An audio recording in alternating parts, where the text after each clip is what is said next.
بھائی میں آپ سے یہ کہہ رہا تھا کہ یہ جو لوگ جو ہیں ہمارے نبی کے بارے میں یا کسی بھی بزرگ شخصیات کے بارے میں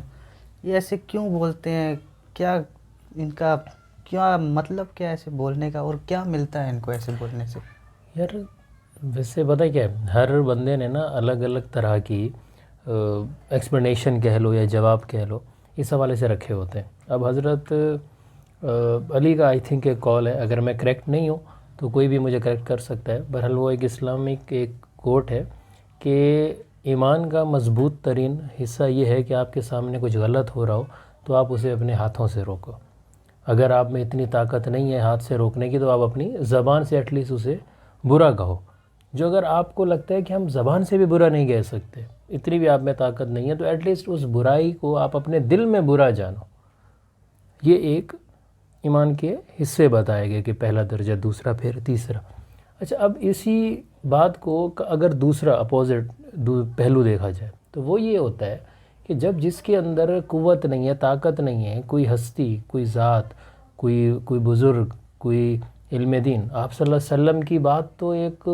بہت ہی الگ مرتبہ ہے، مطلب اس حوالے سے تو شاید ہم بات بھی نہیں کر سکتے، کیونکہ ہمارے تو تصورات میں بھی وہ چیز نہیں آتی ہے۔ تو ان کے پاس طاقت یہی ہوتی ہے کہ بھئی اب زبان سے ہی ہم کچھ کہہ سکتے ہیں اس وقت، کیونکہ وہ بیٹھے ہوئے دور ہیں، بیٹھے ہوئے سوشل میڈیا پہ، بیٹھے ہوئے ٹی وی پہ، پڑھا انہوں نے کچھ ہے نہیں۔ علم کی کمی کیا ہے؟ کیونکہ جیسے یہ بھی پھر حضرت علی کا قول ہے کہ جب آپ بحث میں نا جاہل سے نہیں جیت سکتے، کیونکہ وہ مانے گا ہی نہیں، اسے نالج ہی نہیں ہے۔ اب انہوں نے پڑھا نہیں ہے، جو ایسے لوگ ہیں جنہوں نے ان کی لائف کے بارے میں اسٹڈی ہی نہیں کیا، ورنہ آپ صلی اللہ علیہ وسلم کی ذات ایک ایسی ذات ہے جس کو ہر مذہب مانتا ہے کہ بھائی آپ صادق اور امین تھے، مطلب غیر مسلم بھی اس دور کے اندر اپنی امانتیں اور چیزیں آپ صلی اللہ علیہ وسلم کے پاس رکھوا کے جاتے تھے۔ اور آپ کی ایک اور اسی طرح کی مشہور حدیث ہے کہ بھئی آپ کافر کے جھوٹے خدا کو بھی جھوٹا نہ کہو، ورنہ وہ آپ کے سچے خدا کو جھوٹا کہیں گے۔ کیونکہ جیسے ابھی ہم یہاں پاکستان میں رہتے ہیں، مختلف لوگ ٹکرتے رہتے ہیں، ملتے رہتے ہیں، تو ہم نے کبھی نہیں دیکھا کہ یار کبھی کسی مذہب کے بارے میں یا ان کی کسی بھی مقدس چیزوں کے بارے میں، کیونکہ یہاں چرچ بھی ہیں، یہاں مندر بھی ہیں، یہ سب کچھ ہے، مطلب ہمارے اپنے علاقے میں، اسی طرح all over the Pakistan Hare area میں ہے۔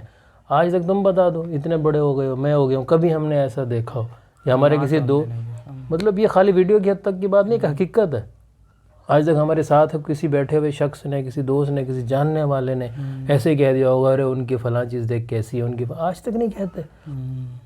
تو it's totally about mentality, about frustration, کہ بندہ جو ہے اس چیز کو کس طرف لے کے جاتا ہے۔ اور سیکنڈلی کیونکہ یہ بات کی گئی ہے انڈیا کی طرف سے، بھارت کی طرف سے، ان کے اتنی بڑی پوسٹ پہ بیٹھ کے یہ بات کہنا، بات پوسٹ کی نہیں ہے، بات دیکھو ان کی نا پرسیپشن کی ہے۔ کیونکہ آپ ایک مجھے نام نہیں یاد آ رہا، انڈیا کے ایک پرائم منسٹر تھیں، انہوں نے کہا تھا کہ میں پاکستان کو تباہ کروں گی میڈیا کے ذریعے۔ اچھا، اب وہ کیسے کہ وہ آپ کی سائیکی سے کھیلتے ہیں۔ کچھ عرصہ پہلے اسی طرح کے واقعات ہوئے تھے کہ جب فرانس میں اور اس کے حوالے سے پاکستان میں احتجاج بھی ہوئے کہ بھئی سفیر نکالو اور یہ کرو۔ تو اب ہوتا کیا ہے کہ ہر چیز کا ایک الگ طریقہ کار ہوتا ہے۔ پولیٹیکل پارٹیز میں ڈیفرنس کیوں آیا تھا؟ ایک پارٹی کہہ رہی تھی کہ اس طریقے سے ہم ڈیفینڈ کریں گے، ایک کہہ رہے تھے ہم اس طریقے سے ڈیفینڈ کریں گے۔ اب کہنے کو یہ بھی کہا جا سکتا ہے کہ وہ اکسانے کے لیے ہر 2 4 6 مہینے میں آپ دیکھو اس طریقے کا کچھ نہ کچھ شوشہ چھوڑتے ہیں، وہ جو آپ کی ایموشنز کو آگے ٹچ کریں، ورنہ تو ابھینندن بھیجا تھا انہوں نے، انہیں جواب مل گیا۔ دیکھو اب جب آپ وہی شروع والی بات ہے کہ جب وہ طاقت سے نہیں لڑ سکتے، وہ کیا کرتے ہیں کہ وہ ایک ایسی کوئی حرکت کریں گے جو آپ کے جذبات کو ٹھیس پہنچائے، جو